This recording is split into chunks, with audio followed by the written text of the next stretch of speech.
Friends, ഇന്ന് ഞാനിവിടെ ചെയ്യാൻ പോകുന്നത് ക്രിസ്റ്റൽ ബീഡ് വെച്ചിട്ടുള്ള ഒരു ഇയറിംഗ് ആണ്. ഇതിന് ഹെഡ് പിൻ അല്ലെങ്കിൽ ഐ പിൻ യൂസ് ചെയ്തിട്ടാണ് ഞാനിവിടെ ചെയ്തിരിക്കുന്നത്. ഇതെങ്ങനെയാണ് ചെയ്യുന്നതെന്ന് നോക്കാം. അതിനായിട്ട് ഞാൻ കുറച്ച് ക്രിസ്റ്റൽ ബീഡ്സ് എടുത്തിട്ടുണ്ട്. പിന്നെ ഈ ചെറിയ മുത്ത് പോലെ ഇരിക്കുന്നത് അത് സ്റ്റോപ്പറാണ്. ഇതിൻ്റെ സൈഡിലിങ്ങനെ മുത്ത് താഴോട്ട് പോകാതിരിക്കാനായിട്ട് നമ്മൾ ഇടുന്ന സ്റ്റോപ്പറാണ്. ഞാൻ കുറച്ച് ഐ പിൻ എടുത്തിട്ടുണ്ട്, അല്ലെങ്കിൽ ഹെഡ് പിന്ന് എടുത്തിട്ടുണ്ട്. ഒരു നീളമുള്ള ഹെഡ് പിന്നും എടുത്തിട്ടുണ്ട്. ഇനി നമുക്കിതെങ്ങനെ ചെയ്യുന്നതെന്ന് നോക്കാം. അതിനായിട്ട് നമുക്കിതിൻ്റെ ഒരു ഷേപ്പ് കിട്ടാനായിട്ട് ഏതെങ്കിലും ഒരു ബോട്ടിലിൻ്റെ ഇതുപോലത്തെ അടപ്പോ അല്ലെങ്കിൽ ഇതുപോലെ എന്തെങ്കിലും വെച്ചിട്ട് നമുക്കൊരു ഷേപ്പ് കൊടുക്കാം.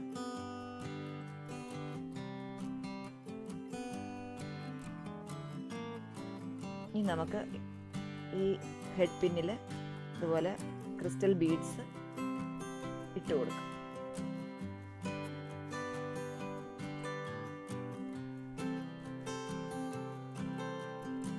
ഇവിടെ വരെ നമ്മൾ ബീഡ്സ് ഇട്ട് കൊടുത്തു. ഇനി നമുക്ക് ഒരു സ്റ്റോപ്പർ ഇങ്ങനെ ഇട്ട് കൊടുത്തിട്ട് നമുക്ക് പ്ലെയർ വെച്ചിട്ട് ചെറുതായിട്ടൊന്ന് പ്രസ് ചെയ്ത് കൊടുക്കാം.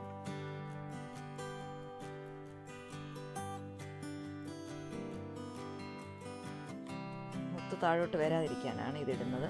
ഇനി നമുക്ക് ഇതിൻ്റെ ബാക്ക് സൈഡിൽ സാധാരണ കമ്മലിന് നമ്മൾ യൂസ് ചെയ്യുന്ന പോലത്തെ ഒരു റബ്ബർ സ്റ്റോപ്പർ ഇട്ട് കൊടുക്കാം.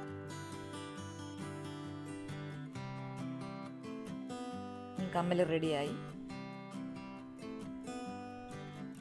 ഈ വീഡിയോ നിങ്ങൾക്ക് ഇഷ്ടമായെങ്കിൽ ലൈക്ക് ചെയ്യാനും ഷെയർ ചെയ്യാനും സബ്സ്ക്രൈബ് ചെയ്യാനും മറക്കരുത്. ഇനി ഒരു പുതിയ വീഡിയോയുമായിട്ട് വരാം. Thank you.